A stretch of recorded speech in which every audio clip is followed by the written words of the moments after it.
Three, two, one. We are live. Live recording. What up, Jeeks? My name is ROCKINMRMAGIC, and he is, Unique DNA. and this is the original Jeek podcast. My man, UNIQDNA, what's up? What's up, man? What's up, bro? How you doing? You Chilling. good? I'm chilling, bro. You know how we do? Making it happen. Trying to make these podcasts for these earballs out here. You know. But we are hyped. We're excited. It's been a good day. And we have a first-time guest on the show. And we are so honored to have George Gant on the podcast with us today. He is a cartoonist, comic book colorist and letterer, children's book illustrator, and creator of the thrice nominated for the Guild Comic Award for the comic Beware of Toddler, George Gant. Welcome to the original Jeek podcast. Thank you for having me. It is our extreme pleasure. So to start the show today, we're going to do a little Q&A with our guest George, and then we're going to go into just our regular programming. So first off, George, please share with our listeners how they can find you, find your work, out there on social media. I'm everywhere pretty much. You can find me on Facebook or Twitter, Instagram at GeoGantArt. You can find Beware Toddler, Facebook, Instagram, Twitter at Beware Toddler, or you can check out my website at geogantart.com. You can check out Beware of Toddler's website at bewaretoddler.com. Nice. Which Beware Tyler just hit 10,000 on Facebook, right? It did just yesterday or the day before. Like it just happened. So that's exciting. How you feel about that? How you? It's nice. It's neat. I like that so many people are reacting to this comic. Now I got to do it again on Twitter. Yeah. I don't know if I got the energy for all that. Yeah. This social media thing is a beast. It to say is. the least. But, You ain't lying. But that is a heck of an accomplishment. Yeah. And we congratulate you. That is fantastic. Thank So you. speaking of Twitter that you just mentioned, we learned some things, from your Twitter feed.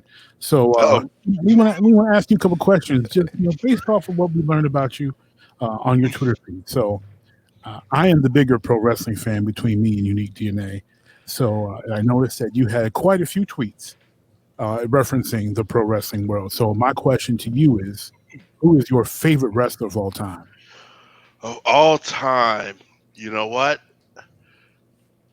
It is actually The Rock. I was a big Rock fan back in the Attitude Era. Like he was just the coolest dude. He is. You love Stone Cold, but The Rock was just the coolest. Like everybody wanted to be like The Rock. They wanted to do the eyebrow. They wanted to have the sideburn. Now, I can't co-sign the sideburns, but the eyebrow definitely. the eyebrow. I went into my bathroom and I put my hand over one eyebrow and then made my muscles learn how to do the eyebrow. I trained myself to do that. Yeah, I practiced that thing for years. I think my whole middle school career was practicing the eyebrow. Oh man, that's all we did in high school. It was just the eyebrow, going to the hallway, pretend stunners, pretend people's elbows, all day long.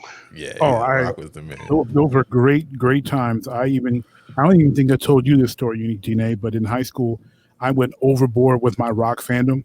I bought a mask of the Rock from Spencer's, and I had this it looked like a. It looked like a disco ball almost. It was shiny and glittery. I got that from Hot Topic, and I wore it to school with the mask. And I put a Santa hat on top of the mask, and I was Santa Rock. And we had this bench called for only seniors sat on. This was my junior year because I was cocky, and I was in a mainly white school, and they weren't going to beat me up. So I was on the senior bench, and I was Santa Rock, and I would just look at the girls and be like, "You come sit on Santa Rock's lap." And the girl would come, she'd sit on my lap, and I would look at her and go, "Young lady, tell Santa Rock what you want for Christmas."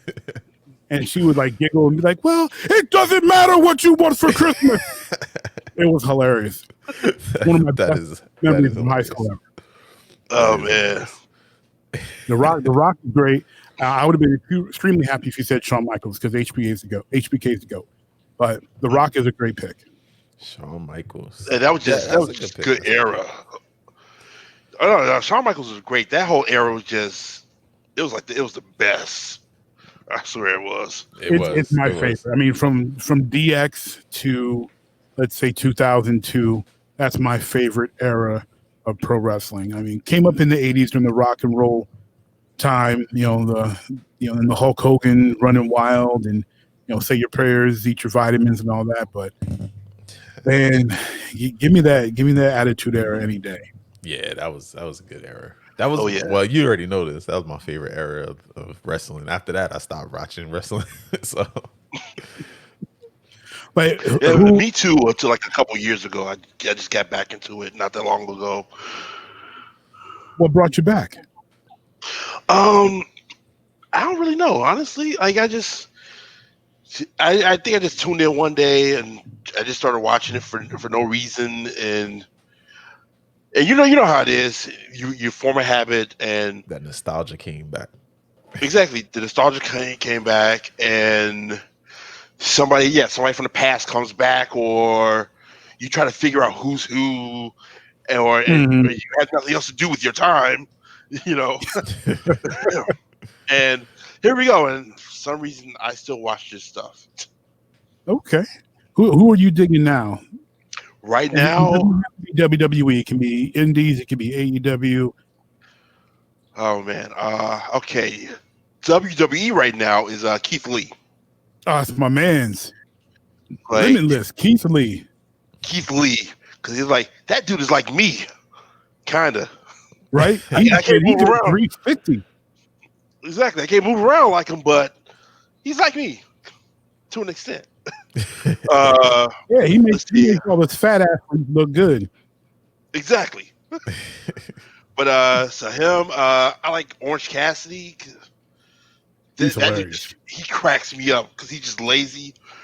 Like he's so funny. He had my wife like cracking up at it. My wife doesn't even watch wrestling. Impressive. That's good. Was it the hands in the pocket that did it for, or the lazy super kicks? It was a segment from about a month ago where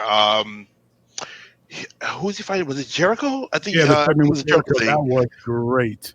And a bunch of people were holding him and Jericho back, and they were holding Jericho back for real. And then everybody was just being lazy with Cassidy, and he was just pretending, and it was just like the funniest thing in the world. And then so I went back and I just started showing her highlights, and I started showing her the kicks, and like the thumbs up, and it's just madness. Yeah, Orange Cassidy cracks me up. My tag team partner on our sister show, Breaking Ring Rust, he's not a fan of that level of comedic wrestling, but I dig it. I love me some Orange Cassidy. Man, that dude is hilarious.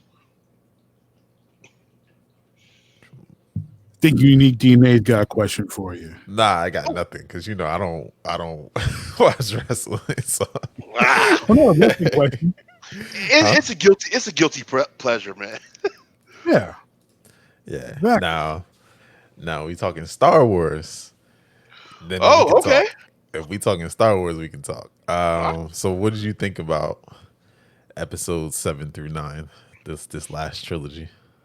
Okay, I'm going to be the one that says that there is something that I like in all three of those movies. Okay. What's up? 7 is the nostalgia, and I mean, look around. 8 is where I feel like they should just 8 was a good starting point for where they should head to next, in my opinion. Mm-hmm. And 9 was just it was all like it was all over the place, but it was more like fan service than anything. It So, was ultimate fan service. yeah, it was like nonstop fan service. So from that aspect, I enjoyed the fan service of 7 and 9. 8, I honestly think is the direction they should have went. After 8, I think that's where they should just went. They should just roll with it, and that would have set the course for like the future movies.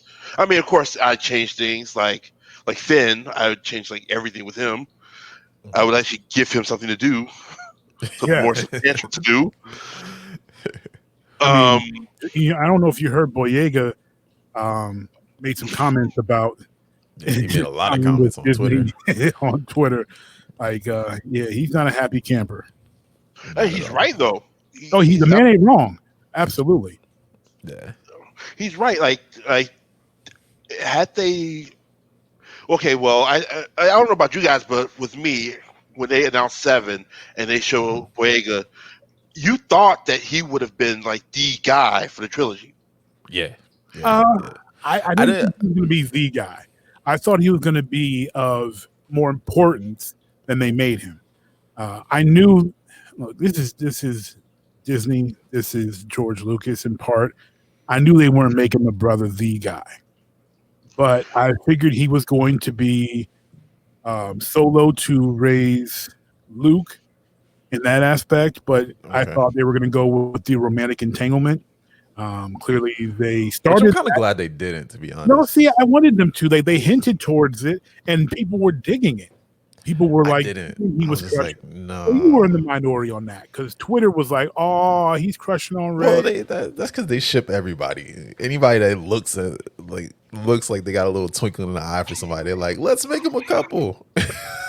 You know what? Yeah, they do. They do that. Everybody. They tried to ship Finn and Ray. They tried to ship Finn and Poe. They shipped Solo and Ray. Yeah, and we've been shipping. Obviously, we shipped the story shipped Han and Leia, but a lot of us were trying to ship Leia and Lando too. So yeah, that's what I'm saying. Yeah, so I was I was kind of glad that they didn't go that route because I was just like, it just would have been another trope, and I was just like, we don't need that.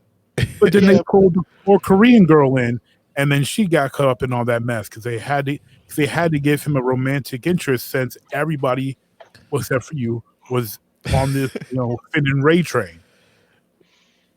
Yeah, that's fair. Did they do it again in episode 9? They did. With the other girl. Yeah. I can't remember her name. I want to say Rose. I don't know why Rose is. Oh, that's her name, Rose. Yeah. Yeah. Rose is the Korean girl's name. Yeah. No, the black chick. I can't remember her name. Yeah. On the island or the planet. Yeah. They did. Yeah, they did kind of. Yeah, that was terrible. The one they kind of suggested that was Lando's daughter. I could see that. Actually. Yeah, there was like a little bit. They kind of hinted that there might be something there, like some familial link there, because she didn't know where her parents were either. Mm-hmm. But they didn't really do anything with it. Like it was like a little tiny line at the end of the movie, I believe. Yeah, classic. I don't know. I can see Lando abandoning his daughter, but I can't see him leaving her broke. Like I can see him having her in some boarding school being taken care of while he's not taking care of his responsibility as a father. But he just seemed like his pride wouldn't let him have his daughter be some, out there in the wilderness, type figure. Yeah. But he was kind of, undercover too. He did sell them out to Vader. No, I mean, what was it? The man made a business deal. Yeah, he did. But then in 9, he was in hiding again. So once he joined the resistance, when he was a general and all that, I mean, he had to go underground. Right. So I mean, maybe he couldn't leave her with anything because then that would be a direct, obvious link to him, and then people would come after her. Right. He could have done it to protect her. Right. I mean, I get what you're saying, but I would think that it's okay, they're gonna be where does this chick come with all this money? And but see, no father. I would agree with you if the man wasn't a smuggler. The man was king of smugglers. You can get stuff to your kid to make sure they're taken care of because you're smuggling other stuff too. Well, who's to say he didn't? That's what I'm saying. Like, I guess why I doubt the. She wasn't totally broke. I mean, she survived. She was broke. They survived barely. Like they was barely surviving. Well, they didn't give like them enough time to establish any of that anyway. So we have no idea. Yeah, it's all speculative. We're all speculating here. But what they definitely did not speculate. They tried to force some love on that, and having her go on to that last stand with him and all that, and them looking at each other like they're thinking they're about to die. That was like, really? Yeah. The man, and then but to still have him obviously crushing on Ray. It was, yeah. I was not a fan of most of these personally. So what do you did any of you guys read the supposed original script, The Duel of Fates? I did not.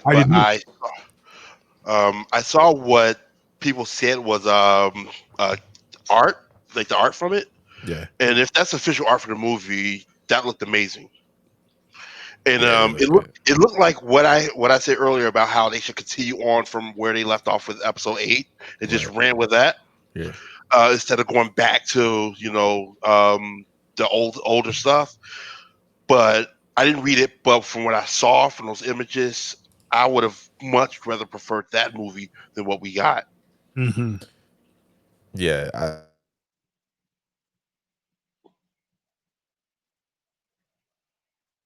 Skywalker. I mean, more fleshed out story than what we got from Rise of Skywalker. Rise of Skywalker was just ultimate fan service, really. It was JJ just like, hey, I'm gonna give you everything you ever wanted. Even down to Chewie getting a medal at the end. Like, I'm gonna give you everything that you guys complained about, everything that the internet has complained about. I'm giving it to you. And exactly. Here you go. So yeah, I like Dual Face Letter. It was a more fleshed out story, and it made sense. It made more sense. It seemed like it was going the way, like you said, like it seemed like it was going more towards where 8 left off, and going more in that direction than like where 9 just kind of was just like, what? Where did this come from? And then they introduced all these new characters, all these new stories that like you're like, okay. I mean, that's classic JJ though. I mean, he's he can never close out a story. I mean, have we answer a single question from what did he do? From Lost? Asking questions. Well, obviously Lost. Lost got so Star many Trek. questions. He didn't kill Star Trek for me. I really was concerned that he would, but he didn't. I appreciate Star Trek 2009. Wait, did you even see it? Because you don't watch Star Trek. I did not, but I've heard from disgruntled Star Trek fans about as you know me. And that's why I'm asking you, because I know you, George. I may be under 40, but I act like I'm 75. So I'm one of them cats that like, if it ain't original, I probably don't like it. And I'm one of those do not mess with my original storyline people. Like, leave my original storyline alone. So when I heard who was being cast, I was like, okay. The other half was like, nah. Then I heard that they were going to be at the academy at the same time, and I'm like, that makes zero sense because Kirk is 30 and McCoy is like 60 and Spock is like a Vulcan 50 and Sulu was just getting out the academy, and so was Chekhov, and Uhura and Scotty had been on the Enterprise for a minute. So I'm like, they obviously all can't be in college at the same time. Like, that don't make no sense. So I didn't want to watch it. And my parents were like, you just watch the movie. Just watch the movie. Like, no, I ain't watching it. I ain't going to do it. And then when we were talking about it, I was like, the only way I will be cool with all these changes is if someone went back in time or something like that. And my dad was like, oh, well, yeah. So I'm like, oh, okay. So that's all you need to tell me then. If you tell me we're changing the timeline, then I'll check it out. So then I watched it and I liked it because it was an homage to the original and they weren't messing with my original story. and even better having the original Spock there to solidify that we're talking about two different timelines. So Right. so now I'm okay with it, and until they did. And I have a love-hate relationship with Into Darkness, but that's Here we go down the rabbit hole. Here we go. Uh-oh. But see, this man talking, and he hasn't seen a bit of Star Trek. I didn't say anything. Late. Listen, he is mad late with the Star Trek. You gotta remember, I'm how many years younger than you? 4. You act like that's 50 years. A whole 4. Nah, honestly, I don't know why I never. We had this conversation before. This is what I said. Here we go down the rabbit hole. But we've had this conversation before. I don't know why I never got into Star Trek. The only reason we're even, but that's because nobody that I knew was watching Star Trek at the time. Like, and even like the only reason why I really got into Star Wars was because it was my 9th grade science teacher. Okay. He was a huge Star Wars fan, and when the new movie was the prequels were coming out, the Phantom Menace was coming out. Yeah, he was like all over it because we used to. I was in a special this where the Jeek comes out, right? I was in the geek. I was in like a special science class. It was like 5 of us in the class, like an honors level class or something. It was like actually it was like probably closer to AP. Okay. And what the school did was like you had to apply to get in to the class, and then you had to get a recommendation from one of your science teachers to even be allowed. Yeah. And then like you had the school gave us an unlimited budget to do any science research projects we wanted to do. So it was like you created an Iron Man suit. Yeah, like it like literally like we was going in and ordering like $10,000 worth of equipment and stuff like that. But anyway, so we were in this class and it was like an hour and a half long, and it was only like 6 of us, and we were all like geeky science kids. So he would sit around and like while we were working on our projects and stuff, he would talk to us about Star Wars and all that stuff. And then so I was like, I've never seen Star Wars, so I went back and I started watching it, and I was like, oh, I dig this, I like this, and then I just got hooked. You know, then the prequels came out. As much as everybody hates them, I actually like them. You were a child. I was grown when they came out. And yeah, I mean, and then it just the rest is history from there. I got into the comic books and the cartoons, and so that 90s Clone Wars cartoon was horrible, but it was horrible. It was horrible. It was horrible. Man, that was terrible. But the new one was good. The newest one that Disney did, that was good. But oh yeah, I love that one. Yeah, that was one of my favorites. That one's fantastic, and I just started watching that. I hadn't seen it. Yeah, that was awesome. But yeah, so that's how I got into Star Wars. But like I said, nobody was talking about Star Trek. You know, my parents didn't watch Star Trek either. So like, I don't know. Like my dad was a big like Stargate fan. He watched Stargate. Did he watch Battlestar? He watched Battlestar. For whatever reason, he didn't watch Star Trek though, and so it just never came across my radar. So, but we're gonna do our Jeek Nation watch one of these days, and I'll get to watch it for the first time. So yeah, you better. All right, I'm having. Give me 1 second. I'm having my light went out. I thought it was charged, but it was not. Yeah. Fail. I want y'all to be able to see, I want y'all to be able to see me. Not hear me. I don't know if anybody else want to see you. I mean, I know I ain't pretty, but you know, they may want to see me. Who knows? People alive that might want to see me. And controlling in.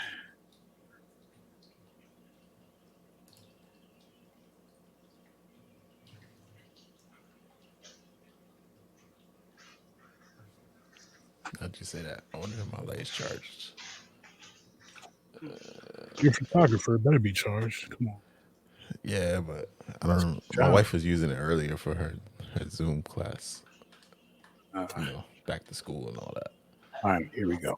So, George, back to you, what we discovered on your Twitter feed. I noticed, obviously, as a being that you're a creator of comics, noticed some mention of other mainstream comics, and I was wondering what your favorite comic, mainstream or indie, would happen to be. Let me think on that one.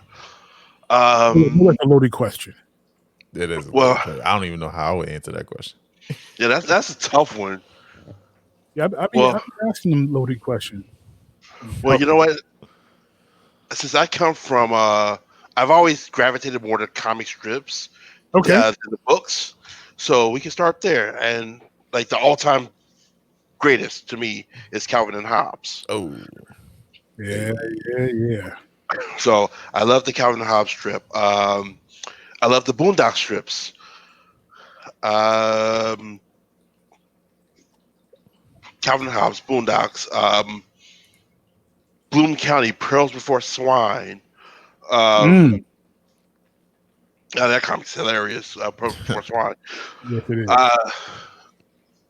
As far as like the books, Well, you don't have to go into books. I mean, if strips is your thing, that's cool. Because I mean, I started with strips before books. Just out the Sunday paper as a kid. Yeah, me too. I would. My dad would get the paper. I'm like, hey, can I get the comics? Can I get the funnies? And my dad was like, oh, here you go. And I was on the ones you named. Obviously, I was in the Peanuts because big Charles Schultz fan. I was into Dick Tracy a lot. I really got into Dick Tracy. The Phantom, I was a big fan of that. So in the 90s, when the Phantom movie came out and when Dick Tracy movie came out, I was super hyped. I liked Prince Valiant, Ziggy, Cassie, obviously Calvin and Hobbes. And as I showed you last time we talked, I showed you my Calvin Hobbes. Yeah, I love me some Calvin and Hobbes. And then I forget what they initially called it, but the one by Berkeley Breeze, starring Opus. I forget what it originally was called. Yes. Big fan of that. Wait, was it always called Bloom County or? I think so. And then I thought they changed it to like Opus and Bill or something like that, but yeah, now I think it's called. They did, but I can't remember the exact name off the tip of my tongue, but I know exactly what you're talking about.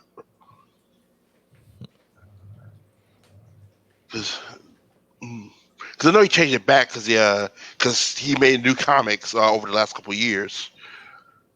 Right. But I know exactly like the alternative name, but just can't remember exactly what it was. Yeah, I don't remember either. That was my bad. No, you good. I started with of course Calvin and Hobbes. That was my favorite, and yeah, same thing. Pretty much all the same one you guys mentioned. Far Side was another one of my favorites. Trying to think what else. You mentioned Far Side. I couldn't get into Far Side. Like, really, my political comics were. I couldn't get into it. Like, my political comics were Doonesbury, and Doonesbury is cool too. And the Opus comics. Those were the ones where I would look at for my satire level, political, social commentary. I just it just like there were ones I saw I was like, oh, that's funny, but most of them I didn't dig. Yeah, I think it was more a habit for me because it was just like you said, it was the same thing for me. It was like Sunday paper. My grandmother be clipping coupons, and I'm like, let me read the comics. And so like they're in there every Sunday, so it was just like, okay, go through my list of comics, and then they were there. So they wasn't always funny, but it was just kind of like part of the habit. Dilbert was another one that I liked. Oh yeah, Dilbert's dope. Trying to think what else. I forgot to mention Garfield. Garfield's my second. Yeah. Bunch of treasuries. Yeah. I can't believe I didn't say Garfield. 10-year-old me is very disappointed in myself. Yeah. I think that's all of them. I don't know. There's probably more that I can't think of right now. Yeah. strips are dope. I love the fact that people like you are out there making strips still, because with obviously the newspaper business not being what it was, young kids don't have that same experience that we had growing up and reading the paper and reading the comic strips. And they don't have that same anticipation being able to, on that Sunday, get that big spread of, especially on Sunday, because that's when the comics were in color. It wasn't the black and white ones that you saw, during the week. It was them color ones. Like, they don't have that type of experience, to look forward to. So people like yourself out there creating web comics, web strips and such is super dope, so that they can have a bit of that compared to, our experiences. Yeah. Yeah, I mean, yeah. Yeah, it's cool. Like, man, that hit me in my heart, and I feel it. No, yeah, it's definitely cool, because even like we just said, Beware Tyler hit 10,000 on Facebook, and I know I shared a couple, and people were loving it. Like, they thought it was hilarious, and it's the good thing about strips is you can jump in and out. You can you're like, oh, I like this one, and then not follow it for a little while, and then jump back in, and you're like, oh, this one's cool, I forgot about this. And you don't have to know the story like with comics and stuff. That's the thing that I struggle with now, is like I cancel my pull list, and so now I'm like, I don't know what's going on, and they're like, do I want to start over or just wait till they start with a new story arc? Because like, I don't know, I lost track of what's happening in the different comic books. But with the strip, you could just jump right in, and you didn't miss anything, as far as the story goes. So yeah, and then especially with web comics, if you want to go back, like web comic strips, if you want to go back and read the rest, they're right there, and they're so easy to read. You can get through each one in like 5 seconds. Right. You'll be caught up in no time. Yeah, that's true too. Yeah, That's a fantastic point, because trying to catch up to something that's like a graphic novel or even regular comic books, you've got to do digging to catch up, or like you said, you don't want to jump mid or near the end of a story. You're like, oh, I gotta wait till they end this run or start a new story. right. Yeah, Or till they come out with the trade, and you get it all at once. Yeah, in webcomics you have that flexibility, and even better than when we were kids is that if you missed a Sunday and it was a storyline that was continuing week to week, you missed a Sunday, you missed out. Like, it was tragic. You were like, what happened? Did they get him? I remember I had that happen a couple times when I was following some intense Dick Tracy stories, and all of a sudden, the paper didn't come that week, or the comics got wet and they got messed up. I couldn't read. Like, what happened? I didn't even know what happened. The week after, that story's done now. Someone's like, well, what happened? The question was he dead? What's going on? Right. Yeah. That's true. And then you gotta ask your friends if they still got the back issue. They still got that issue. Got the paper.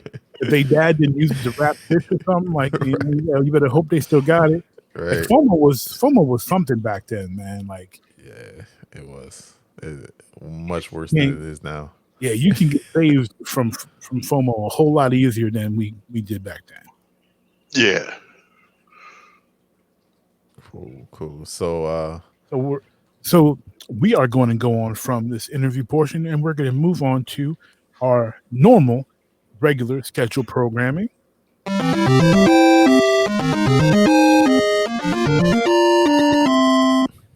And this is the show where we ask, what are you playing, watching, and or creating? Before we jump into it, I want to give a special shout out to for another back-to-back month at the top of the Jeek Nation Power Rankings. Congratulations, Aaron. And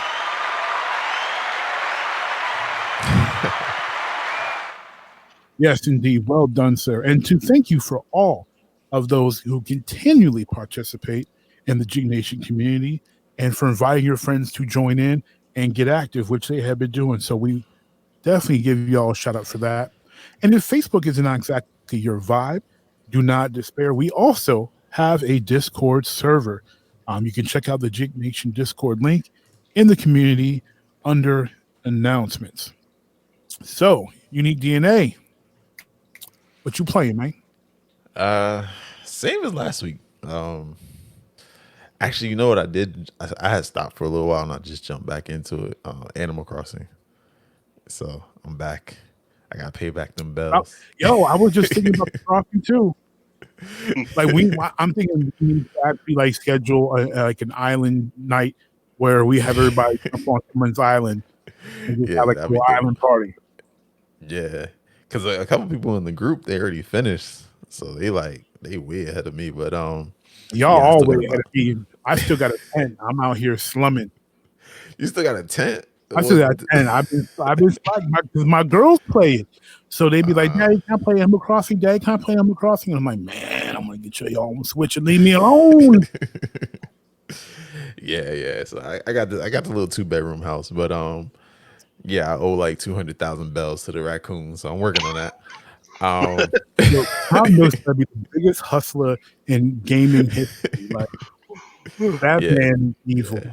Yeah, Tom got me under wraps. That is an evil Tanuki right there. Yeah. So I'm working on that. Trying to pay back this money, do them chores. And then still playing Dying Light when I get a chance. And what else am I playing? I need to get back on Red Dead. I haven't been on that in a minute. I know. That's why I blasted you last week for it. I know.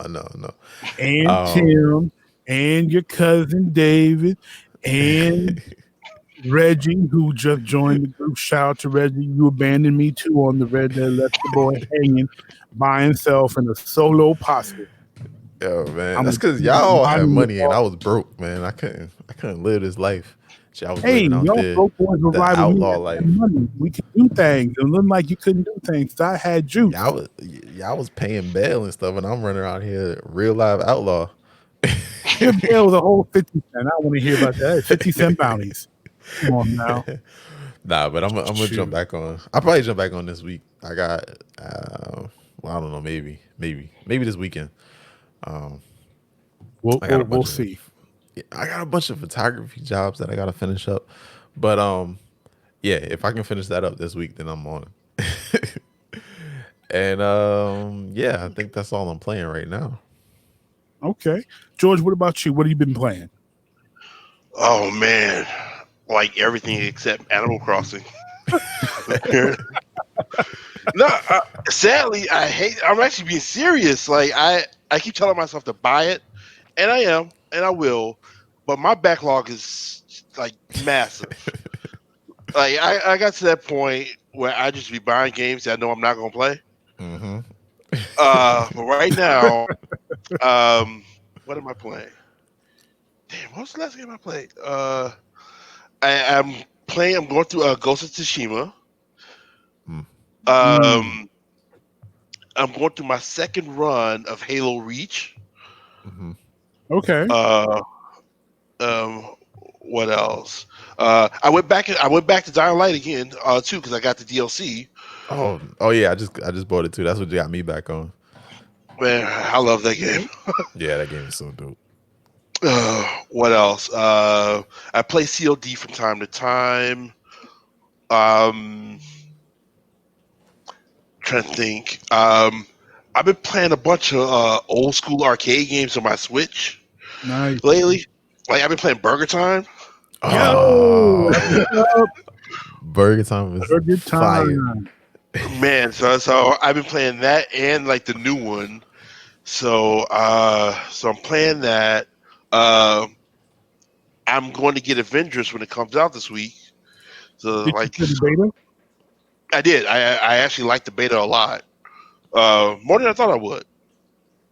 Because I don't mind the Destiny type games. I like Destiny. See, I like. I said the same thing as I was playing it. I was like, and I decided to. I went on Twitch and decided to stream my gameplay, and I played I think I played like a good 6 hours just to the beta on day one, and the feel of the system definitely feels like Destiny. Mm. You know? Yeah. And and then the map feels like Destiny, but the gameplay felt like Spider-Man. It does, and it's fun. It is. It's really fun. So I dug that. I already went through Spider-Man and all. Um, I can go all night with the games I'm playing. To be honest, but one of the things I am doing is I decided to go through the Yakuza games in order. Oh, nice. So I'm about halfway through Yakuza Kiwami 2. Okay. And I have them all. So once I'm done with that, I can just pop in 3 and go straight to it. But so I'm doing all 7 of those because of 0. No, all 8 because you got Judgment too. Whew. Yeah, that's a lot of them. Yeah. Yeah. So and then there's another one coming out later on this year in a couple months. That's true. So I'm I already got that pre-ordered. I still need to finish Last of Us 2. What else? I think I got one of my kids' Zelda games I need to finish because I bought him the remake to Link's Awakening. Okay. But he decided to take my Breath of the Wild instead. Oh. So I took his Link's Awakening. So we traded. House fight. Right. Pretty much. You will grab my Breath of the Wild, huh? Well, I beat it.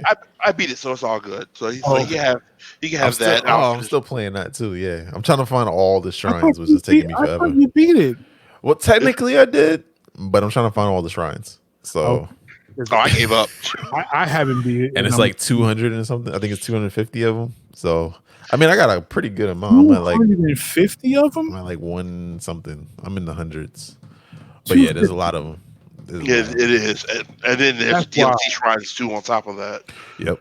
So I had remember when in the group somebody I forgot who posted it about the walkthrough. Yeah. And I was like, yeah, I got to get a walkthrough for this because it was just too many. That's crazy. That is making it a little faster now because I got the map and it shows where all of them are on the map. So some of those things be hidden though. Like when I was playing Batman Arkham Knight, and they wanted me to get all 100 of those Riddler trophies, and I got 20. And then some of them I looked up where to find them. I'm like, man, I ain't bothering with that. No, I'm done. I beat the story. I'm good. I don't need to find them 100 trophies. Forget all that. Yeah, the Riddler trophies was a pain in the neck. Man. Yeah, it wasn't like hidden packages in GTA 3, which were a lot easier. Like I was cool with those. But, okay, I have a confession. Okay. I've gotten every single Riddler trophy in every Arkham game. What? Wow. That's dedication. Wow. Listen, I tip my hat to you, sir. That deserves some Mario fire. My man's spitting fire out here, man. Wow. I did. Well, because I love the Arkham games. Those are some of my all-time favorite ones. So I went back. I got the ones from Arkham's Asylum. I got all the ones from Arkham City, including the Catwoman ones. I got all the ones from Arkham Origins. I got all the ones from Arkham Knight. Then I got all the ones from Arkham Asylum again when they did the remasters. And now I'm doing City again. Yo, I got mad respect for you. They're not hard. Those are easy. Those are easier than the shrines. Man, I don't know why shrines yet. Nah, I am not the item hunter that I was as a kid. Nah, I ain't got time for that. Nope. Those are the only ones I actually went out of the way to try to find. All the stuff from Spider-Man was easy, so that wasn't a problem. Yeah, Spider-Man I could do. Stuff. Yeah, those were easy. Those are easy. I would never try to get all the things in Assassin's Creed. Like never. That's where I draw the line with the Assassin's Creed. I did it in Assassin's Creed 1, and then 2, I was like, nah, I'm not doing this again. It was just too many. I was like, nope, yeah. I'm not doing it. Because you had the viewpoints, and it wasn't even just like you had one thing. It was like you had the viewpoints, you had the I can't remember. It was like 3 different things you had to do. The viewpoint, they were like flags. And... Yeah, it was the viewpoints, the flags, and I forgot the third one. But yeah, I did all of it. And I was like, I'm not doing this again for 2. And then 3, I was just like, man, forget this. And then I stopped playing after 3 because I was like, y'all said this is supposed to be a trilogy. where all these other ones came from. Man, you should have played 4. That people consider that one to be the best one. I'm trying to remember which one was 4. 4 was the Pirates. Okay. Did I play? No, I played. Is that Black Flag? Yep. Yeah, 4 was Black Flag. I didn't play Black Flag. I think it was the one after that. I did play one after that, but I didn't I couldn't get back into it. I don't know why. Well, if you ever go back into it, the ones I recommended: Black Flag, Origins. That's the one that takes place in Egypt. Yeah. And then the one right after Odyssey. Those are really good. They play like The Witcher 3, basically. Yeah. I think it was. I want to say it was Origins that I played. That sounds familiar. The whole Egyptian thing. Yeah, I think that was the one I played. But yeah, I don't know why I didn't play Black Flag. I probably was playing something else. Yeah, but yeah, that was the only one I did. I did all the the little side missions. I And wouldn't now dare. I'm doing it now, and I'm doing it now in Breath of the Wild and Horizon Zero Dawn. I'm doing the same thing. But Ooh, I can't do that one either. really, I No, feel like Horizon was easy. I love Horizon, but I don't want to like I don't know if I can collect things. Like I'm trying to collect the things in Ghost of Tsushima, and it's getting a little difficult for me. But I don't know. Horizon map for some reason feels bigger than all the rest. Horizon map feels. I don't know if it is or not, but it feels huge. Yeah, that's just it is. The map feels huge. And there's really I don't think there's a way to fast. Oh yes, you can. You can fast travel. Yeah, it's a big map from what I hear. Cause I haven't played it, but from what I hear, it's a big map. It is it's huge. Smaller, but I mean, it's smaller than GTA 5's map, from what I understand. So it's not like it's super map. But I think with GTA 5, because you got the plane, like you got planes, you got cars, you got different ways to get around. Horizon is just like you and the horse. Either on the back of a horse, the back of like one of the machines, or you walking it. Right. So it's like it feels like it takes forever. So it feels like it does in Red Dead. Right. Yeah, exactly. Like Red Dead's map isn't huge, but that map is huge. And it feels like it's huge. Like I remember I was trying to find Drew one time, and I was like, I felt like it took me like an hour to get to you. I was like on the other side of the map. He got lost somewhere. He went off on his own to do something, and he's like, "I'll be right back." And then we were like, "Where's Dave at?" He's I'm all the way up here in the map. I ain't gonna be able to catch up with y'all. Y'all just run the mission.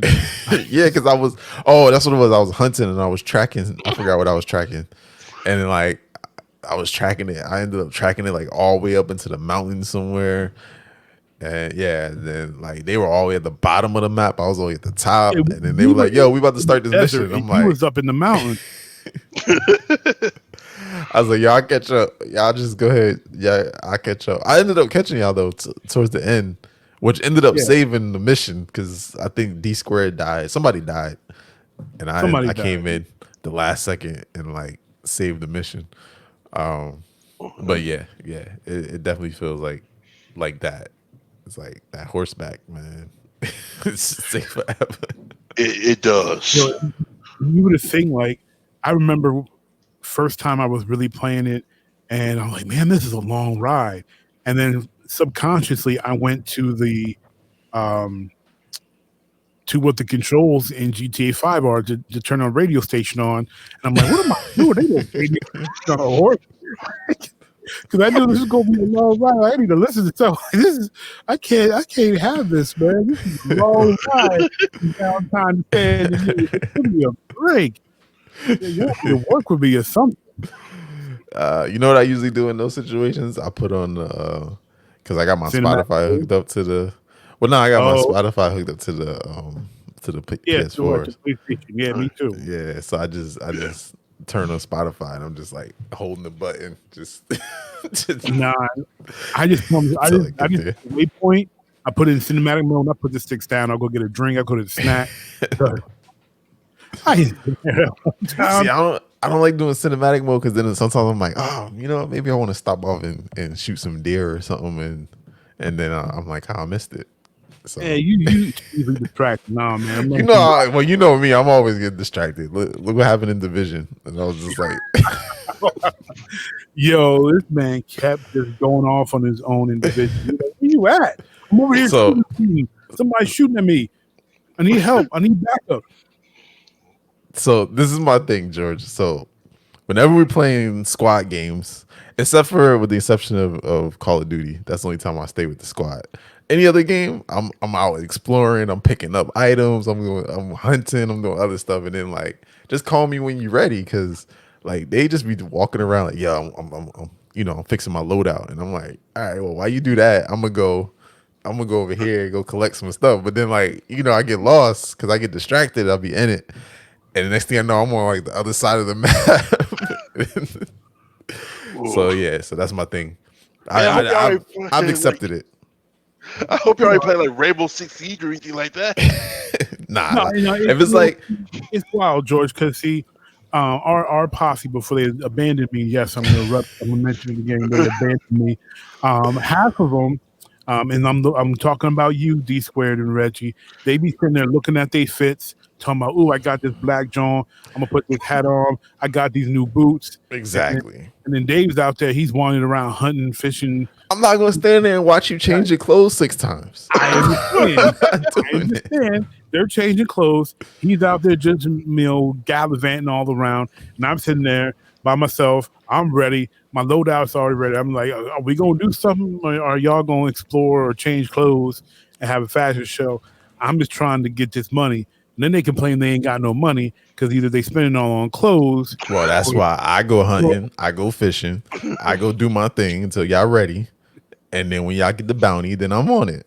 But until then, I'm not gonna sit and watch y'all change clothes. They over there brushing the horses.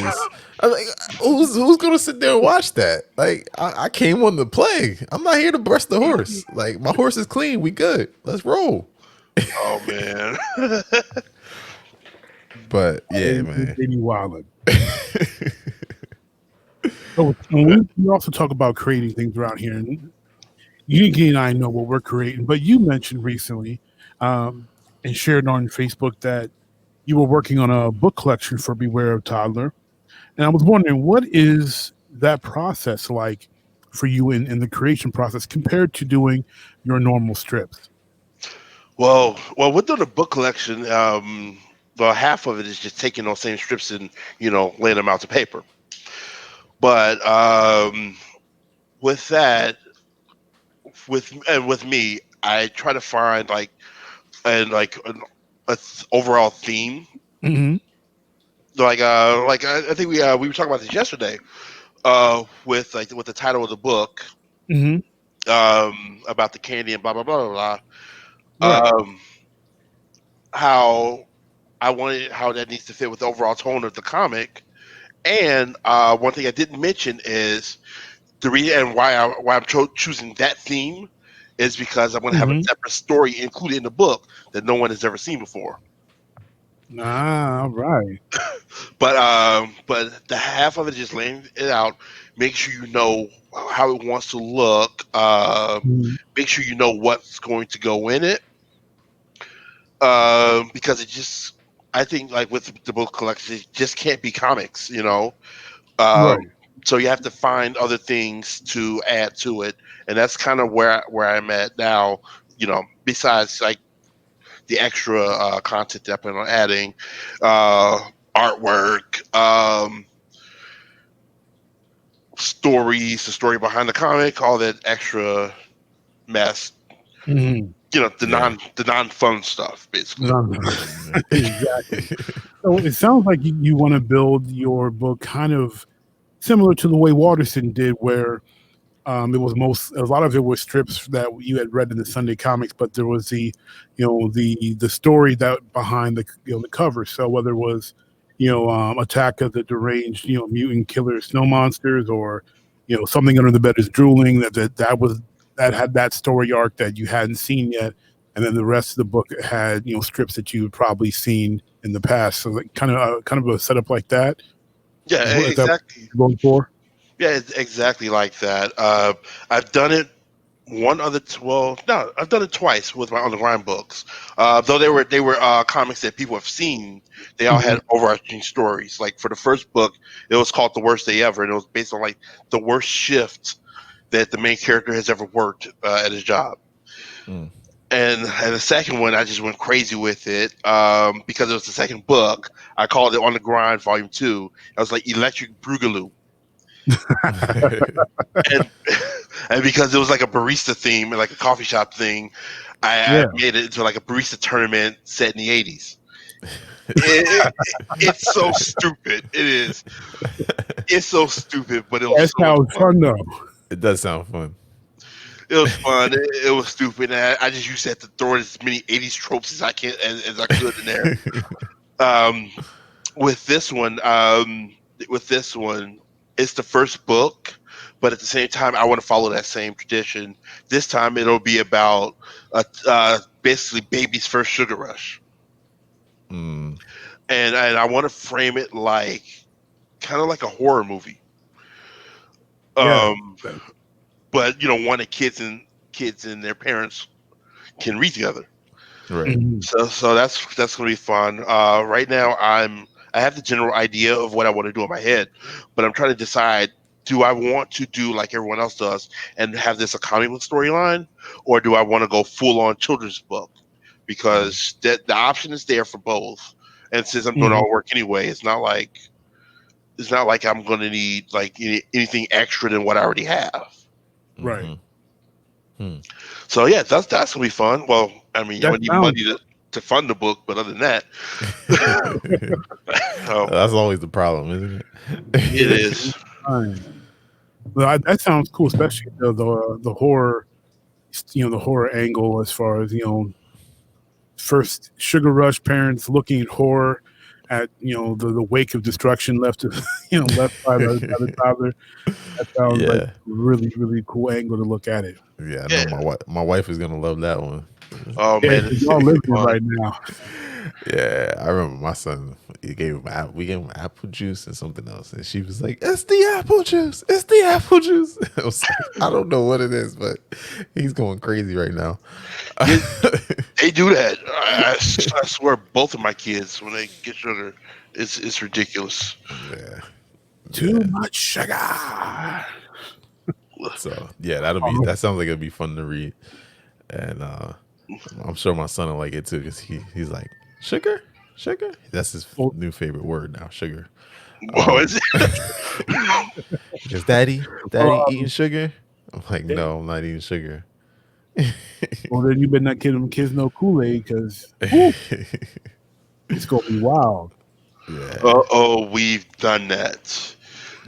We've done that this week. Oh, so your current books, they're also available at geogant art.com. Is that right? Actually, no, those books are no longer available. Oh, Wait, hold on. There's little extras with that.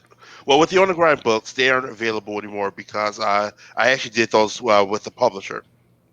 Okay. No longer with that publisher. okay. And should I do anything else with the content in those books, I would actually like to do it in a new book. So somewhere along Hmm. the lines, what I want to do is a collection of all the On the Grind comics, like every single one. And so that's on my to do list, and that's like about 400 comic strips. Wow.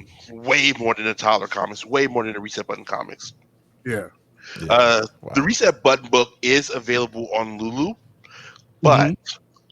but I want to repackage it because I like selling. I didn't mind selling my books through Lulu at first, and then I realized that those books are expensive. Yeah. Mm. And it costs a lot to produce, and because of that, it costs a lot to sell. Hmm. So I'm trying to find a more cost effective way to do things, just so I can like. So I don't want anybody to pay a lot of money for a single book if that I made. 'Cause I ain't trying to get anybody mad at me or anything. Oh, I get it. I mean, you want people to enjoy your work, but also be able to afford it.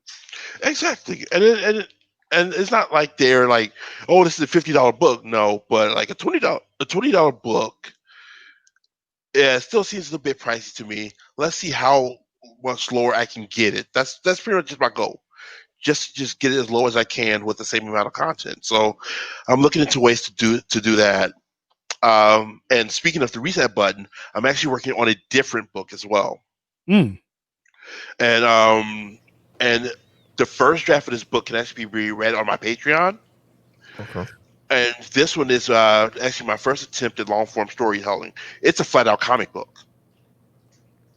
And and because the reset button takes place in the video game world, it's basically like the most basic way I could put it is the overall. Okay, the overall idea of the comic is video game characters in school. It's like Tiny Toons, but with video game characters. Okay. And this particular issue that's already drawn out, like the first draft is drawn out and everything, is about the main character having to walk to school for the first time.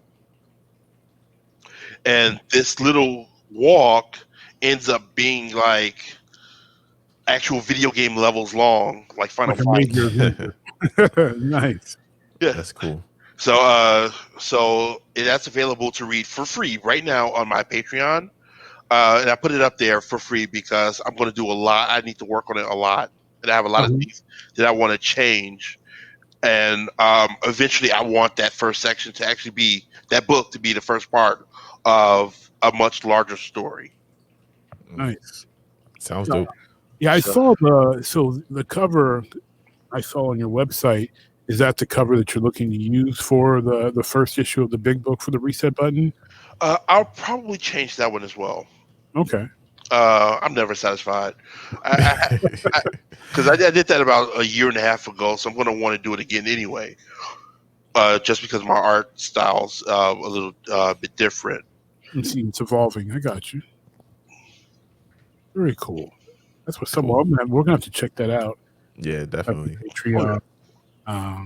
Is your Patreon is it linked on your website, or is it just a search for George Gant on Patreon? I think it is linked to my website, but my Patreon handle is the same as all the rest of them. George Gant Art. George Gant Art. Okay. Okay. Yeah, definitely have to check that out. Definitely check it out. And that is going to complete our "What Are You Playing" section of the episode. And we also want to know what you are playing out there, Jeeks. We love to hear about what Jeektivity's all getting into. So don't forget to hit us up with the Jeek Nation community and go to the Original Jeek podcast page on Anchor. You can leave us a recording, asking questions, sharing what you've been doing, or suggesting topics. And if you leave one, we will definitely mention it right here on the show. So we are going to move on now again.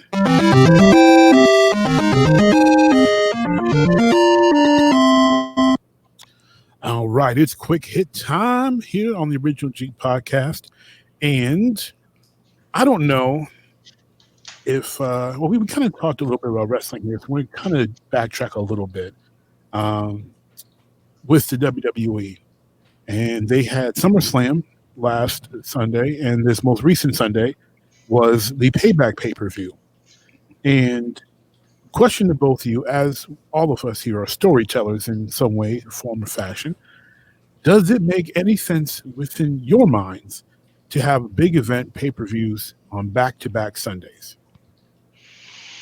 I'm going to say in this case, kind of, because with SummerSlam and what they've been doing for quite a while, I'm going to say since WrestleMania, is they've been shortening their pay-per-views. So if you notice, they used to be really long. They used to be like 5 hours long. Yeah, and 5 now, hours, 8 hours for WrestleMania. It was ridiculous. Yeah. And then with WrestleMania, they stretched it out over 2 nights. Yep. And since then, they've been a lot shorter. They've been like 2.5 hours. Which is what they were back in the day. Right. But now they also have, they have 2 shows, not even counting NXT. True. So while I wouldn't say that they should like have like back-to-back pay-per-views every week because that's weird, because we're coming off of SummerSlam, which is the second, which I perceive to be the second largest pay-per-view of the year. Instead of I do doing the too. two nights, it is right. Yeah, I well, think it Rumble's is. not Yeah. as big Yeah, as to this. me, some people would say Royal Rumble, but I always say WrestleMania biggest, then SummerSlam, then Rumble. Yeah. But because it's a big four pay-per-view, I think because they could not do two nights in a row because you have NXT, they're doing their thing as well. Um, why not do it over 2 weeks? They're in the exact same spot. They're not traveling.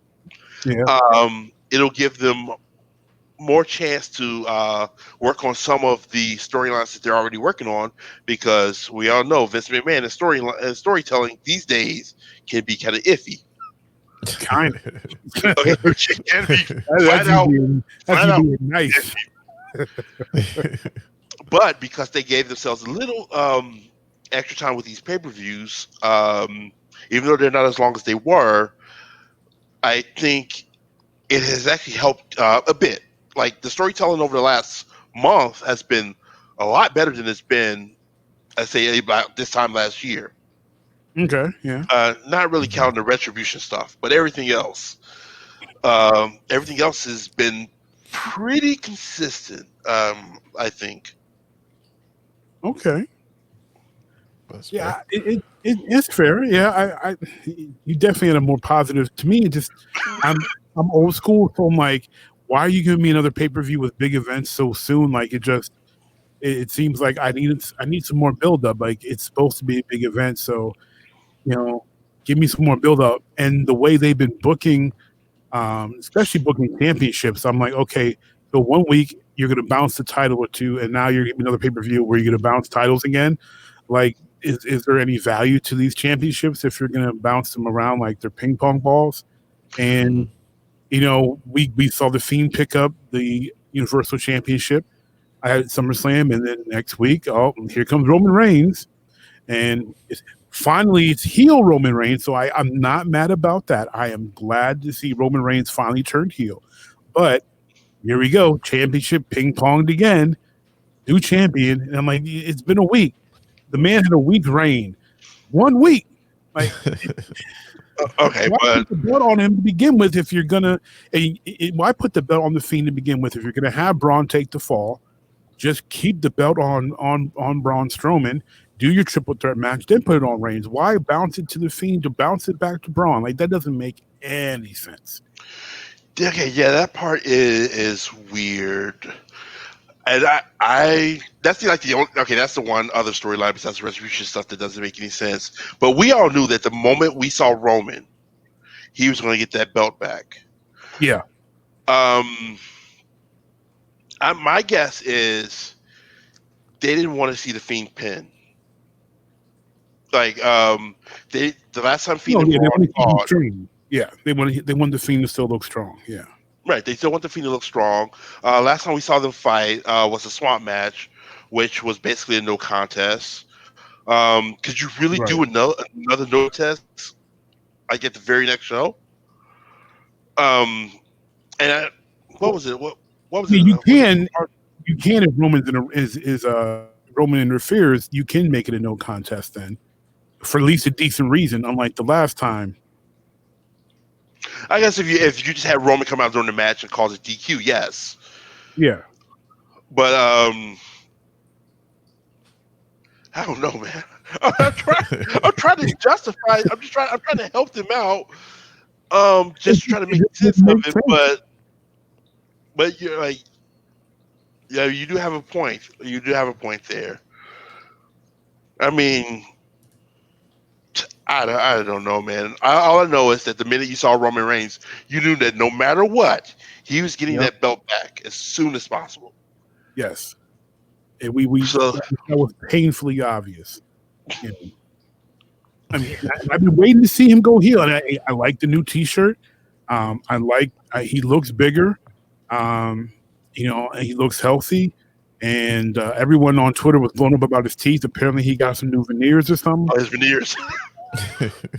Oh yeah. Randy Orton had a lot of fun with that one. Yeah, he did. Yeah, whole horse mouth picture he kept on posting. He had a lot of fun with that. And apparently, he put blue contacts on too. I didn't even notice that. Yeah, I don't be looking deep into the man's eyes, so I don't know. My mom was like, he got blue contacts in. I'm like, I ain't never looked into Roman's eyes, so I have no idea that man put some contacts in. But it was just such a as a storytelling. I'm like, you build for 4 weeks every month to a pay-per-view. Like, I don't understand where your building is going to go from 1 week to the next. That was strange to me. I don't think I've ever seen that before. Yeah, I mean, not making. Like I said, I haven't watched in a while, but just from a storytelling perspective, it sounds iffy, if nothing less. And then, I mean, also you gotta look at the financial aspect of it. Like, who's paying for 2 pay-per-views back to back? Network, okay, you're paying. Yeah, with the network, yeah, but yeah, but you wanted $50 last week and now $50 this week. I don't think so. Yeah, that's a little much. And these COVID-19 streets, especially. Yeah, you ain't lying, man. I think Dana White and the UFC be having their pay-per-views way too often. I'm like, bro, you want me to chill out again? You just had one of these things. They've been getting ridiculous too.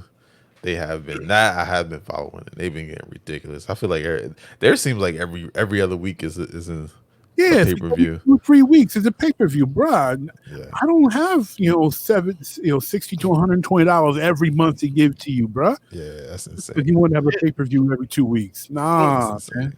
They're probably trying to make the money back that they lost, like during COVID. That's my guess. Yeah, I mean, it makes sense from that perspective, but it's just like, who's gonna pay it? Yeah, I mean, you're gonna get. I mean, if you got it, you got it, I guess, right? But it just seems crazy to even put your fans in that situation to say, yeah, we're gonna do 2 back-to-back pay-per-views, and then not even offer. At least I don't think they ain't offer no type of deal or nothing. Like, hey, if you buy both, bundle, we give you $30 off or something. Like, so, give me something for it. Bundle something for me, man. Come on, man. Bundle t-shirts on me. Bundle something. Bundle these pay-per-views. Right. Send me some merch. Something. Let me get something out of the deal. For like, y'all raping my pockets. But we're from the storyteller's perspective. Vince will make that a storyline. But yeah, as a story, like, I mean, it also makes sense what George is saying too. Like, you're already in the area, you already got the setup. You don't got to travel. You don't got to bring all pay for the setup and the breakdown and all that. So from that perspective, it makes sense. From a cost perspective too. From that side, like, I'm gonna double up on the pay-per-view and make some of this money back because I know they lost money too, and also we don't have to pay any additional cost to to set up, say, a month later from now. We could just knock it all out right here. But that whole I'm sure UNIQDNA, but that whole Thunderdome setup that they have, it actually looks pretty cool. I've seen screenshots. I've seen a couple of screenshots. I think a couple people posted them in the group. But it does look dope. It looks dope. Like, I would love to see some other like NFL or somebody do something similar, like a setup. That would look dope. I'm surprised Dana White hasn't done it, because I would have thought that would have gone right up his alley. Well, I mean, I'm sure now that that he's doing it, everyone else is going to follow suit.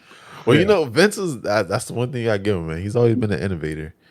Yeah, that's true. He's always been an innovator.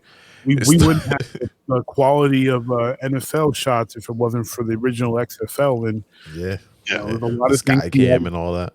Sky Cam, the sideline reporting. He added a whole bunch of wrinkles. The NFL was like, "Oh, we like that. We'll take that. We're gonna steal it and put you out of business." We will do that. Vince put microphones in the locker room. Oh, we should do that too. I mean, he definitely brought a lot of dope wrinkles of television that the NFL really never considered because Vince puts on television. That's what he does.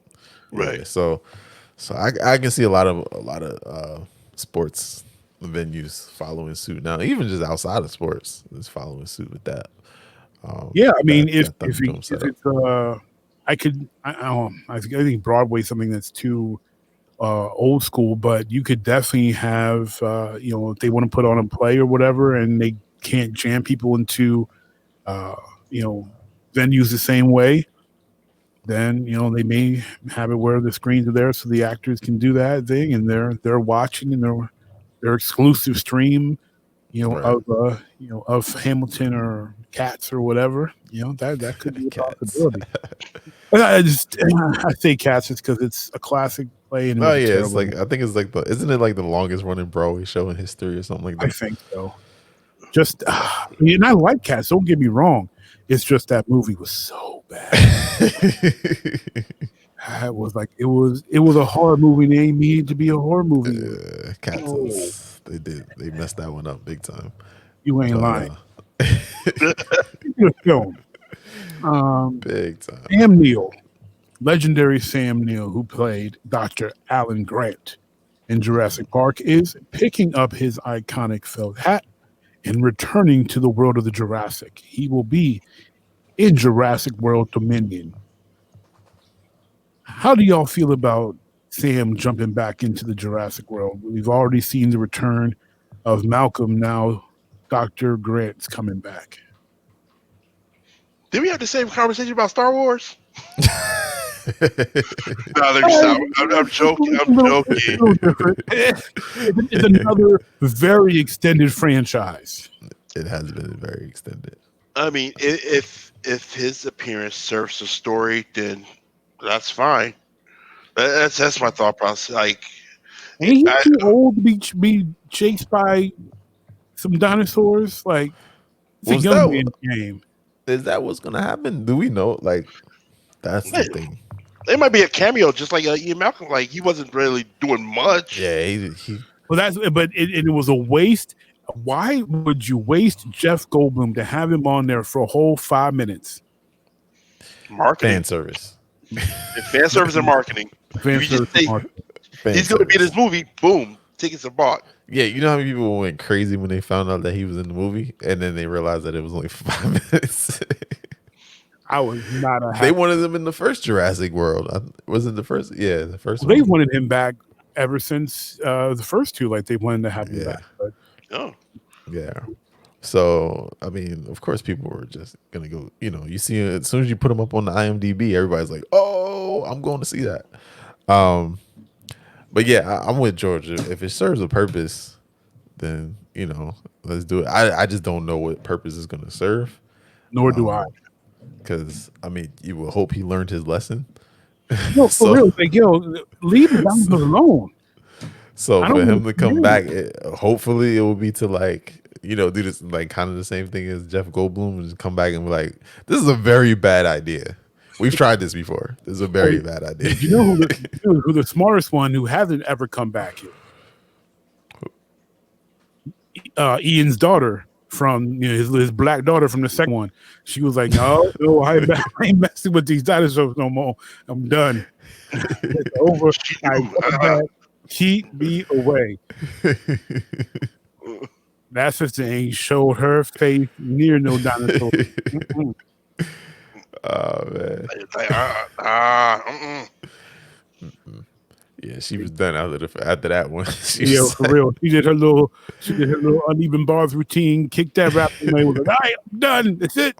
I'm out.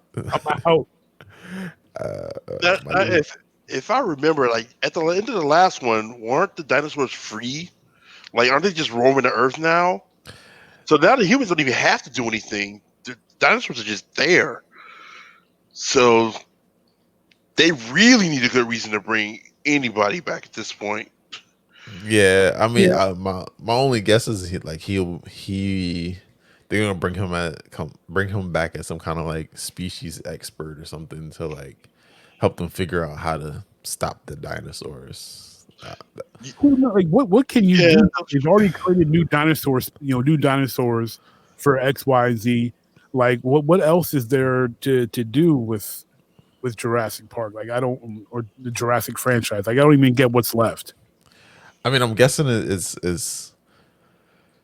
I'm guessing it's gonna follow.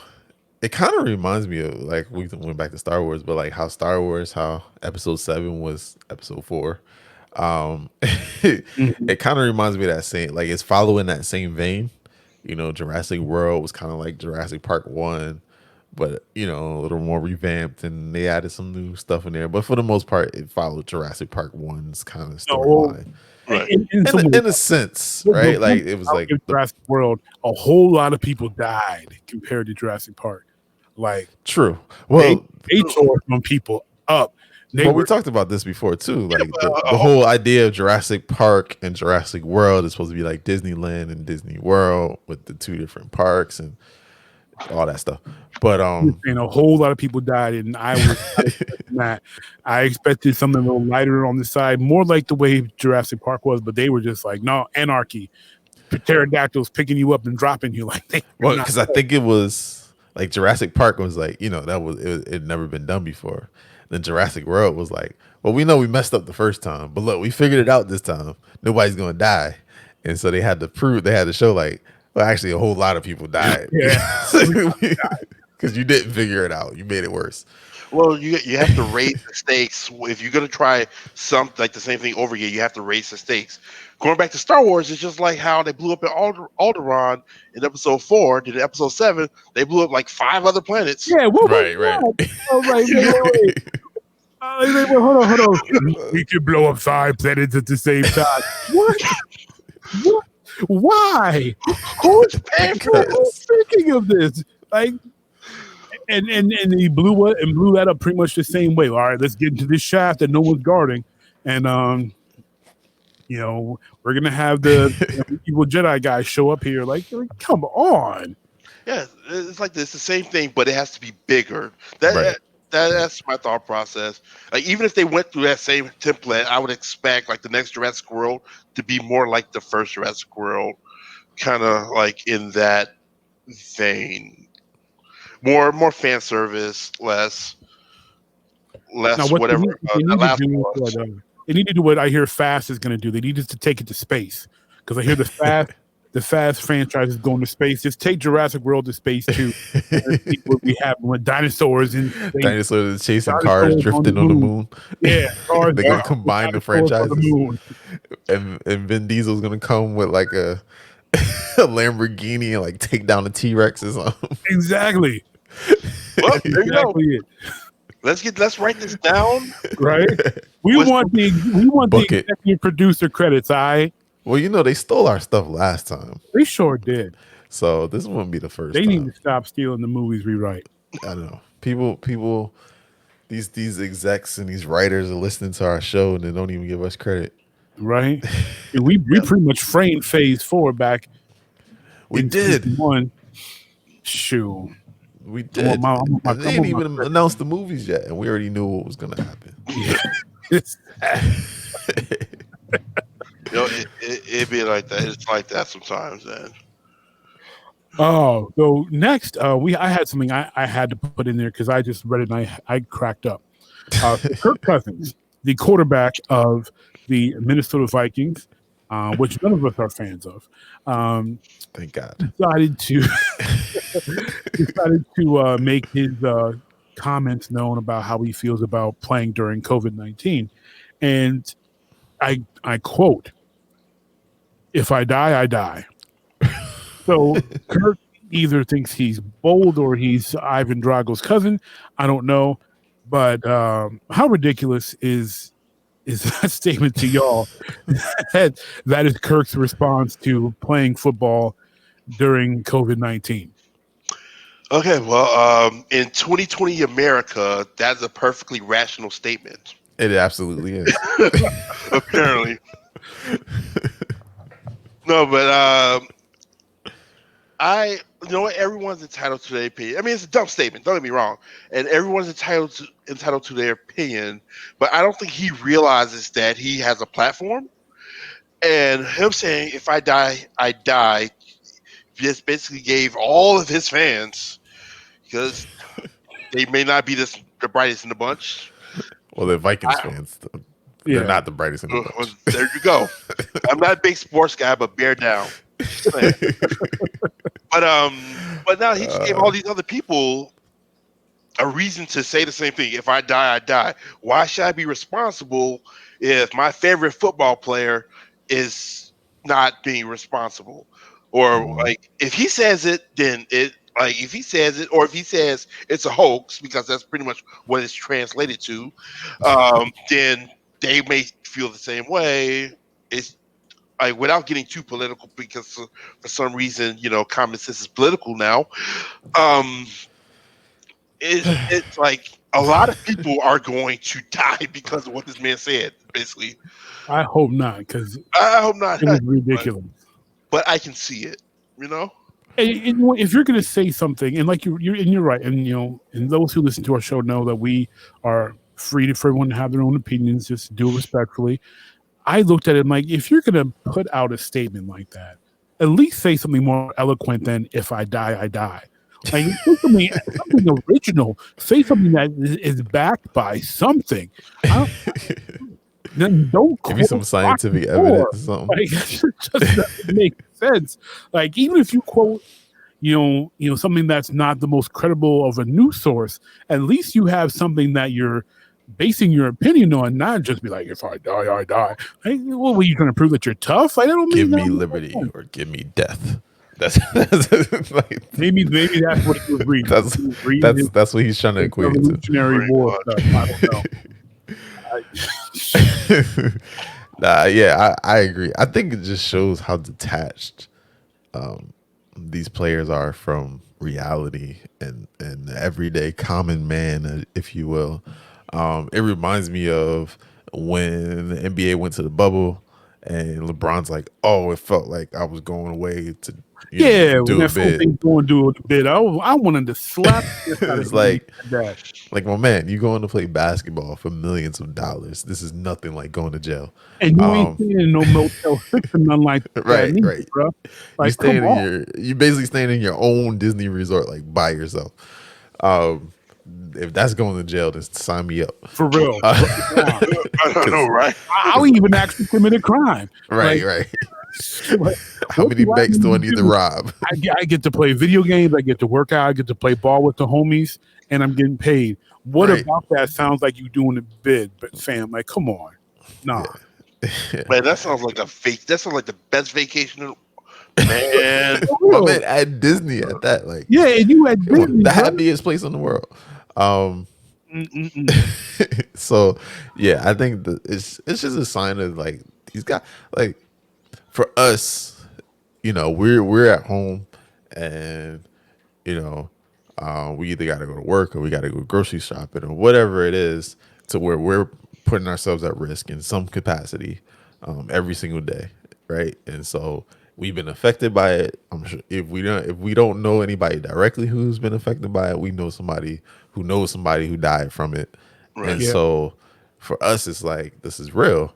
For these guys, they've been sitting at home in their $1 million mansions, getting served, getting home deliveries, getting like, you know what I mean? Like, I seriously doubt LeBron ever left his house, right? Like, and I'm sure it's the same thing for Kirk. I know he makes way too much money. He makes way too much money to be going to the grocery store, right? And so when you're sitting at home and you're totally detached from the world, and everybody else is on lockdown and we're at home, but we got to take risk, and you're on lockdown, and you're just like, yeah, let me call my personal assistant and have them ship up 6 Xboxes, and we just gonna do, I don't know, whatever. Like, you know what I mean? Like, it's just ridiculous, the amount of, like, things that they can do with the amount of money that they have. And so, like, you're not affected by it, and neither is anybody in your family or even your close friends, because most of your close friends are probably rich too, right? Because they're all either probably sports players, or they're in that circle. You're not Right. friends with the common man, you Right. know. They And so you probably don't even know any. Like I seriously doubt he even knows anybody that had COVID, well, let alone die from it. So it's easy to say that when there's no risk involved. We know the NFL is going to take extreme precautions. They're going to get everybody tested. They're going to as well they like, should. you know what I mean, which is fine, and right, and they should.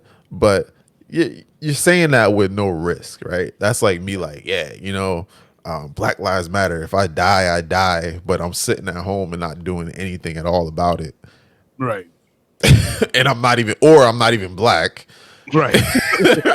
Right? Like, where's the risk of me doing that? There is no risk. I can go outside, screaming, whatever it is, black power. But if I'm not black, then it doesn't matter. There's no risk. So it's easy to say that. But to both of you guys' point, the fans are the ones that are going to suffer. And Right. because the other thing that I see is like, because they haven't really said yet if they're going to allow fans in the stadiums or not yet. I see now this being fuel for the fans to be like, well, let us in, let us go to the games. If we die, we die. We don't care. Like Kirk doesn't care if he dies, so we don't care either. We want to go to the game, and then Kirk said it was okay. right. And so now you're pressuring, thousands. You have thousands of fans pressuring the NFL, pressuring the local governments to allow them to go to games, putting people at risk, and we saw it early on in this whole thing in Texas when they were protesting to, get haircuts and all the ridiculous stuff that they were doing. And that was a small group, Right. So you can imagine like a platform like his and the amount of fans that he has. I mean, I don't think Vikings have that many fans, but Kirk Cousins, but I tell you what, imagine. I want to see this happen. I want to see, and I hope it's an NFC North guy. So I'm hoping it's one of our Lions or Khalil Mack from the Bears, somebody from the NFC North. I want them to put Kirk Cousins on his back, sack him, rock his world, look into the camera and say, if he dies, he dies. Oh my God. I need that is what I want to see this season. That would make my year. That would reverse everything that happened in 2020 for me. Sack that man, Kirk Cousins, look into the camera and say, if he dies, he dies. I never knew I needed that. But you do, right? Yes. Now you know you need now you need it. So last quick hit of this episode, and we appreciate George for all his time here, is have you heard of about this the current ban wave of 2020 that Rockstar enacted? And if you have not, essentially there was a wonderful little glitch in Grand Theft Auto that allowed people to make a lot of money really quick. Mm-hmm. And of course, this is on GTA Online. And after Rockstar fixed it, they went on and either took all your money away and reset you all the way back to the beginning, or they banned you completely. So you had people who were essentially using their apartments or garages to do this glitch, and a lot of people who have been playing GT Online for years took to Twitter to complain about doing the money glitch to get their account reset the next day after 7 years of playing around on GTA Online. Now, being that it's a glitch, it's like somebody hacked something. How do you feel about Rockstar resetting people who likely have legitimately purchased things, earned things, played for things, and played to earn things, and resetting their progress because they exploited a glitch and did not do anything unethical like a hack?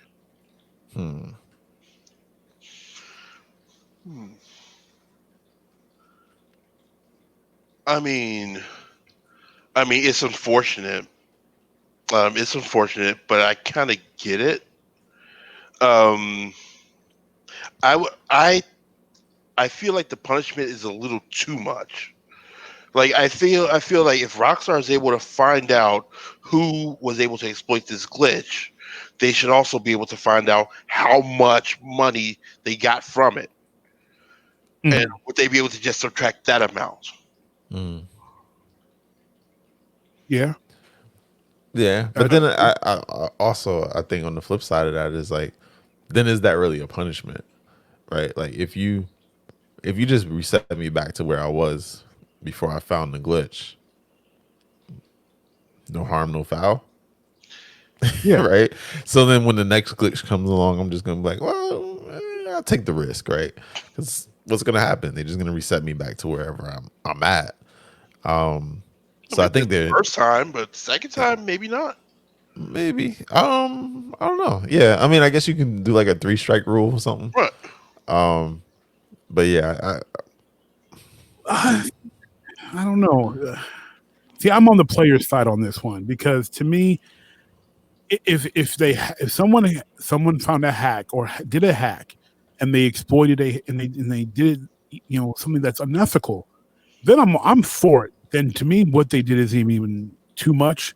Cool, but it's a glitch, and if Rockstar can find out who did it, probably like George said, then maybe you should have just not had the glitch. Maybe you should have built it right. Like that's not the player's fault that someone stumbled upon a glitch. They stumbled upon yeah, a glitch. You pushed out a broken piece of software, and people were able to get more money from it. That's not the player's fault. If you broke it, it's your broken thing. So I mean, you go to Vegas and you find a slot machine that is broken and it gives you wins all the time. You get that money you won, but they're going to take that machine away and fix it before it hits the floor again. So Right. if you putting out this product and it broke and people were getting money from it, why punish them for using what you put out there?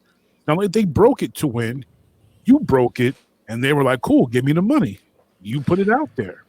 yeah. I mean, well, if we stick with the Vegas analogy though, but if you exploit the machine, even if it is a glitch, usually you get banned from that casino, right? Typically, anyway. At the same time, also my background in software development, the little bit that I did do for 4 years, you can't find every single bug. Well, no, It's I right. understand that. So I mean, maybe they just didn't know this one. Like, I mean, Either though. and then like sometimes like some of these bugs, like some of these glitches I've seen, especially in GTA, some of them are like not obvious stuff. It's like who would have even thought to do that? Like it's like you got to go around the block 3 times and then put the truck in the garage, but it's got to be this truck, and then you open the garage and close it, and then you open it and then you close it, and then you go back around the block 3 more times, and then it's like who the heck thought of that? And sat around and did that to figure out that glitch, and then to what I'm saying. So like as a software developer, you're looking for those glitches, but you're not gonna find something like that because it's just so obscure that it's like nobody will ever figure that one out. Or if they do, it probably won't be a massive amount of people. I mean, granted, internet nowadays, once one person finds out, it's a massive amount of people. Yeah. But for the most part, like, I mean, I can't fault Rockstar because there was a glitch in the system. Because like I said, you just can't find everyone. At the same time, I do agree. I think the punishment was too severe. Maybe don't go back 7 years. Maybe go back 6 months, a year. Like reset them back because maybe they weren't able to figure out where you when you started doing the glitch. Because depending on the glitch, you don't know. Sometimes it won't. You won't be able to find that information. So maybe you just say, well, okay, well, the glitch started getting exploited in February. So we'll go back and we'll reset everybody back to where they were in January. And whatever you lost from there, from between January and February, that's on you, Mhm. right? Um, because we're not able to determine. And I'm assuming that's probably why they went all the way back to reset you to zero, because they can't determine when. But I think that's kind of unfair because, like you said, people have bought stuff, people have paid for vehicles and different things and all these microtransactions, and that's kind of not fair because some people, I'm sure, have put thousands of dollars into this game, and to reset them back 7 years because of a glitch, that's kind of extreme. But I do think there should be some kind of punishment for it, just because, like I said, you get, you know, you get those people who are like, because you got some people that's all they do all day. They look for glitches and hacks, Yeah. right? And so it's like, how do you punish those people, and not punish everybody, but or you deter other people from doing the same thing. And so, yeah, I don't know. That's my opinion on it. But Well, just to piggyback it just a bit of what you said, Mhm.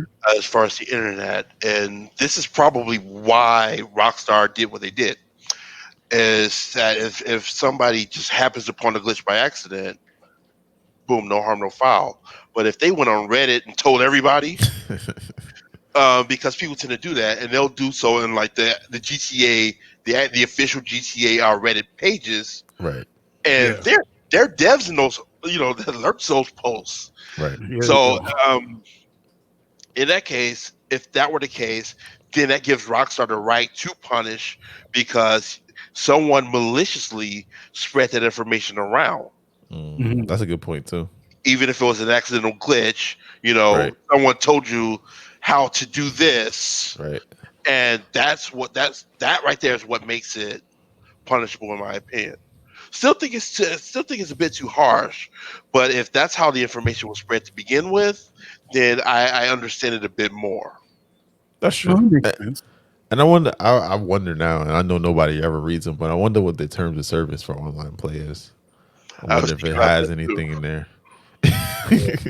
No. Well, they usually do it as far as third-party software and hacks, but I don't know if they mentioned glitches specifically. Right. That's why I'm curious. I'm curious now. I don't really want to read it, but I kind of want to go read it. I'm just curious of what it's in there. And because then this is like, if it's in there, as much as none of us read the terms of service, hey, we kind of we get what we signed up for, Yeah, you even can't if really do anything about it. yeah. And so all True. these, whoever's complaining, like you really don't have a leg to stand on it at that point. But yeah, Okay. No, those are great points because I hadn't considered, especially when you mentioned the disseminating of that information. Whether it's Reddit, or someone posted on their YouTube channel, and all of a sudden they've got 10,000 subscribers who tell their people and their people, and all of a sudden everyone knows how to take advantage of this glitch and get all this money. right, right. That's a very fair point. All right, so that is going to end quick hits for this episode, and we're going to just move on to our last topic of the episode. And this one is focused on our guest, George. We previously spoke to George on the Dad is Not a Now podcast. Shout out to them and our friend, Mr. Ishmael Street, who runs that podcast. And in that previous conversation, you mentioned that animation is a goal for you with your art. So, just if you wouldn't mind just sharing with us your personal vision for what all things go your way. What you want to, what do you want to create, as an animator? Um, I for the most part, I want to create the things that I've already created, just in like different media, different formats. That's not just limited to like animation or cartoons, but Hmm. all sorts of different things. Like when I envision my cartoons in general, I imagine how they would look like as a cartoon, Hmm. Hmm. not just a comic. I love comics, but I'll admit comics are probably like the easiest way to to get your vision on, Hmm. like on Hmm. paper or on the screen or whatnot. Yeah, Yeah, and I think animation is like it is an evolution of that. I mean, just the history of cartoons in general, it's kind of like that. yeah, Um, and for me, there's like with animation, I want to there's still like all the stories that I want to tell, but then there are all the stories I've already told, and I know that there are limitations within comics. For example, with with On the Grind and with Tyler, there are a lot of things I like to do within that series that Mhm. may say incorporate music, and Mm. you can't do that in you can't do that well. Let me say, in a comic book, a comic strip. Yeah. With the reset button, I've always wanted that to be a cartoon. Like I'm very much the '80s Saturday morning cartoon watcher. Mhm. And I've wanted to do that. I wanted that to be my life since I was a child, even before drawing comics. And now that I actually have like properties that I created, I can see them being in different media. I can see Beware Tyler being an 11-minute short, a la Tom and Jerry. Mm. I can see On the Grind being um, a sort of an animated sitcom. Mm-hmm. You know, I can see the reset button. I can see that being the next generation of Saturday morning cartoon. At the Mm. same time, as a comic about a video game, how could I not try to make that into a video game itself? Right. Yeah, it makes sense. Yeah. And the thing is, these things like to be able to get the tools to make them, I don't think it's ever been easier than it is now. Mm-hmm. Uh, all you need is talent, a Hmm. computer, and time, basically, and that's like for me, that's like the next step. That's the natural evolution of everything that I've done up until this point. Yeah. It makes a lot of sense. Yeah. Awesome. It makes a lot Yeah, of sense. definitely makes a lot of sense. Well, that's awesome. Well, Jeeks, that is going to be it for this episode of the original Jeek podcast. Special thanks to our guest, George Gant. Before we go, George, please again remind everyone where they can find and follow you. Okay, yes, you can follow me on on most major social media outlets at GeoGantArt. You can check out my Patreon also at GeoGantArt. My website is geogantart.com. I tried to make it all the same thing. And if you want to just check out Beware Tyler, you don't care about me as a person, that's fine too. You can follow Beware Tyler everywhere at Beware of Tyler, or just go to the website, which is bewaretoddler.com. Nice.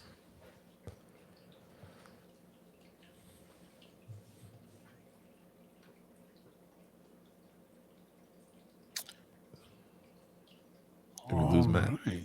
Oh, there he is. Well, Oh, as we close, man, what? I'm here. Oh, I thought we lost you. oh, do we? Wait. No, we. I I think we might have actually.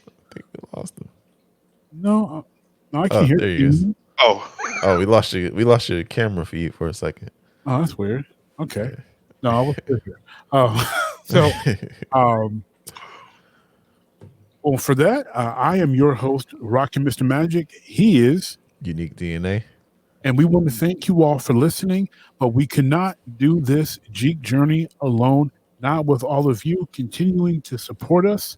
So please rate and review the show as you listen on your favorite podcasting app of choice. We are on Apple Podcasts, Google Podcasts, Spotify, Stitcher, Castbox, and more. And if you can't find us, let us know at geeknation@gmail.com or message us on Facebook or Twitter at Jeek Nation. And until next time, Peace. peace.